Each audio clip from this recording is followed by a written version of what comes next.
Good morning, students. So today we'll start session 4 of module 3. Myself, I'm Dr. Jyoti, Assistant Professor, Government Engineering College, Ramnagar. We are going to discuss about the torsional irregularities and configuration problems in today's class. So what is this torsional irregularity? So the twisting. So recent courts have defined torsional irregularity as a condition where the maximum story drift, including the accidental torsion at one end of the structure, transverse to an axis is more than 1.5 times the average of story drift at the two ends of the structure. So in this sketch, you can notice that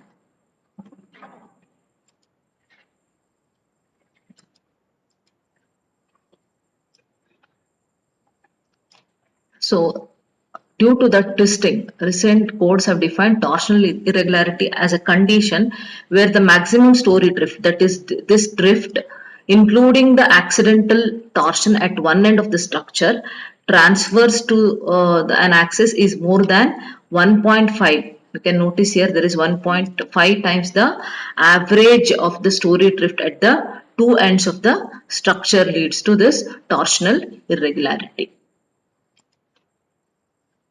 So, in Table 5 IS 1893-2016, clause number 7.1. In this, it discussed about the type of plan irregularity that causes torsional irregularity. So, usually, well-proportioned building does not twist about its vertical axis. When the stiffness of the distribution of the vertical elements resisting the lateral loads, it is very important that the stiffness distribution should be uniform and is balanced in plan according to the distribution of mass. Mass distribution should also be uniform at each story level, and the floor slabs are stiff in their own plane. This happens when its plane aspect ratio is less than 3. A building is said to be torsionally irregular. When it is said to be irregular, when the maximum horizontal displacement of any floor in the direction of the lateral force at the end of the floor is more than 1.5 times of its horizontal displacement at the far end of the same floor in that direction. That is, if there are, in the previous slide I showed you that the horizontal displacement at any floor in the direction of the lateral force at the end of the floor is more than 1.5 times its minimum horizontal displacement at the far end of the same floor, then there is a torsional irregularity. That is, in the previous slide we know that maximum, if this is a minimum displacement, and if this is a minimum displacement and this is the maximum displacement, let us assume that there is a vertical motion. So what causes torsion is when this maximum displacement is more than 1.5 times of this minimum displacement, then torsional twisting or torsional irregularity takes place. So you should be very careful that the maximum deformation should not cross 1.5 times of the minimum displacement. And in the range of 1 point, in torsional irregular buildings, the ratio of the maximum horizontal displacement at one end and the minimum horizontal displacement at the other end is, that is, ratio of maximum to minimum is between in the range of 1.5 to 2. Okay, then the building configuration shall be revised. If the ratio of the maximum displacement to minimum displacement falls between 1.5 to 2, then the building configuration shall be revised so that there should not be any torsional irregularity. That natural period of the fundamental torsional mode of the oscillation shall be smaller than the other modes, so that to avoid failure, that should be taken care. And if it is more than 2, the building configuration has to be revised. Care has to be taken that it should be less than 1.5. The ratio of delta max to delta minimum should be less than 1.5 to avoid torsional irregularity. Then what is meant by configuration? Configuration is very critical to good seismic performance of the building. The important aspects affecting the seismic configuration of the building are overall geometry, structural system and load paths. So it is very important to have a proper geometry, good structural system and continuous load path. So various issues related to seismic configurations are discussed in the coming slides. So what is this overall geometry? Buildings oscillate during an earthquake shaking and inertia forces are mobilized in them. Obviously, we know that there is an whenever there is an earthquake, the building will oscillate and the inertia force, the mass into acceleration are mobilized in them, right? Then these forces travel along different path. So these are called as what? Load path. The forces will travel in different paths. So that path of transfer of load is called as what? Load paths through different structural system, through beams, columns, slabs, and finally it will transfer to the soil through the foundation. The generation of forces based on basic oscillatory motion and final transfer of forces through the foundation are significantly influenced by the overall geometry of the building. So these generation of the forces influenced by overall geometry. What are those things that needs to be taken care of is plan shape of the building, plan aspect ratio of the building, and slenderness ratio of the building. So first we'll discuss about the plan shape. The influence of the plan of the plan geometry of the building on its seismic performance is best understood from the basic geometrics of convex and concave type lenses that I'll show in the next slide. So building with a former plan shape. So we know that in physics we have studied about concave lens and convex lens.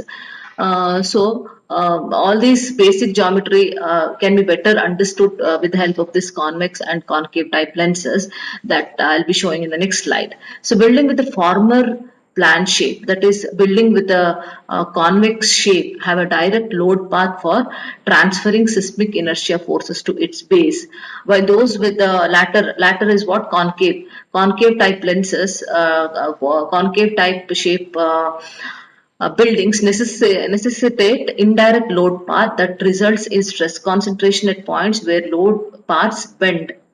Buildings with convex and simple plane geometries are preferred because they demonstrate superior seismic performance than those with concave and complex plan geometries. So here,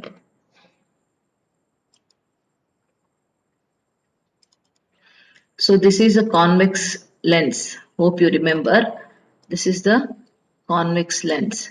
So here load transfer will be direct. Load transfer will be direct. So you can notice here convex shape, load transfer will be direct. So this convex shape buildings perform better during the earthquake because the load is transferred directly from floor to roof to beam to columns, column to the foundation. Whereas here you can notice that in concave shape lenses, the load transfer is not uniform. Here you can notice that the load has to bend like this to transfer here. It is not transferred like this. There is no continuous load path. So there is a discontinuity. Here also there is a, due to its irregular shape, irregular geometry, the load transfer is not uniform. Here also the load has to be transferred like this, but instead of that it has transferred, the load has bent. The load path is not regular, the load path is bent. So this causes um, this irregular plan shape causes failure of the building. So convex type of buildings perform better during the earthquake than the concave shape based buildings. That is, the concept is well explained with the help of this convex and concave shape, so that if there is a convex, the load transfer is uniform. If it is a concave, the load transfer is not uniform, the load path is bent. So that is a reason for bad performance during the earthquake. So plan aspect ratio. What is this plan aspect ratio? The aspect ratio quantifies the building's footprints in a ratio of length and width. X is to Y. X is the length and Y is the width, and allows for the comparison of the surface area amongst different building designs. The change in the aspect ratio can be described to increase relative to the east-west or north-south axis for orthogonal building arrangement. It is not good to have a building with large plan aspect ratio. Large plan aspect ratio is not good if the ratio of the length and width is too high, the value is too much, then just like it is not good to have a building with large projections. So during the earthquake shaking, inertia forces, as we know that inertia force is mobilized. So mass of the building and the acceleration of the earthquake motion causes inertia force. Inertia force is mobilized in the building, usually at the floor levels where the mass is large. The inertia forces then is distributed to different lateral load resisting system, that is columns or structural walls. So it is preferred to distribute these lateral inertia force to various lateral load resisting system in proportion, in proper proportion. If the length and width proportion is proper, then the distribution of the lateral load will also be proper. Otherwise, what happens if it is too high? If the value is too large, then there will be no uniform distribution of the masses that causes failure of the building. So this is achieved when floor slab do not deform too much in their own horizontal plan. If there is a heavy roof, heavy floor slab, what happens? There will be no lateral load distribution will not be uniform. So the plan aspect ratio should be proper so that it perform better during the earthquake. The condition in the plan aspect ratio, when the floor slab helps in distributing the inertia force to different load resisting system in proportion to their stiffness, it is known as rigid diaphragm action. However, the inertia force is distributed based on tributary area when floor slab deform in their plane. So this leads to overturning of the members with less capacity and this causing undue damage to the building.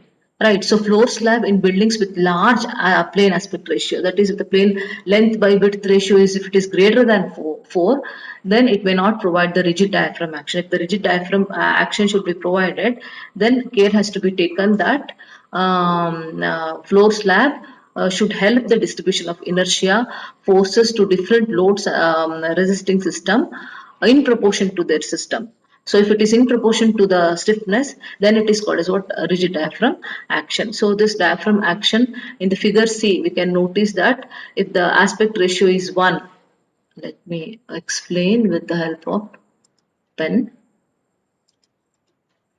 So if the aspect ratio is 1, building length is how much? 20, and the lateral displacement is how much? 5 mm. If the aspect ratio is 4, you can notice the lateral displacement. If the aspect ratio is 6, you can notice the lateral displacement. If the aspect ratio is 8, if the aspect ratio is 10, you can notice that diaphragm action in plane deformation increases. Deformation increases with the increase in the plan aspect ratio. As the aspect ratio is increased from 1 to 10, you can notice that the displacement has also increased. So aspect ratio should not be greater than 4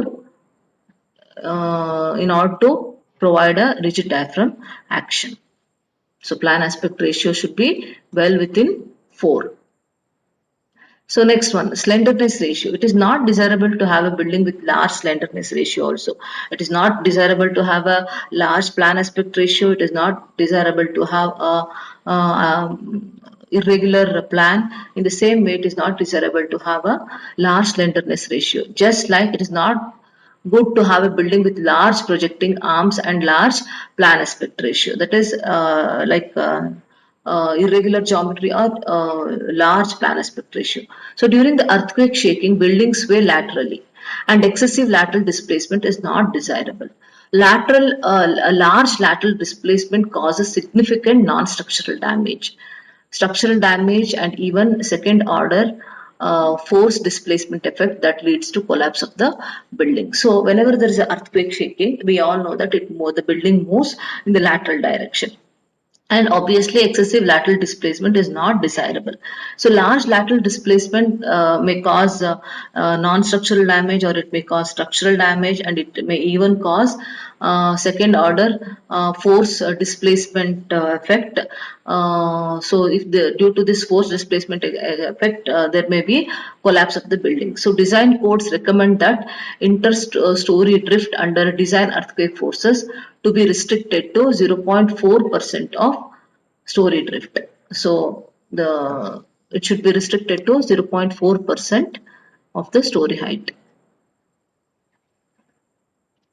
So hope all of you understood. Thank you. If you have any suggestions, you can write us to lms.dtk@gmail.com. Thank you.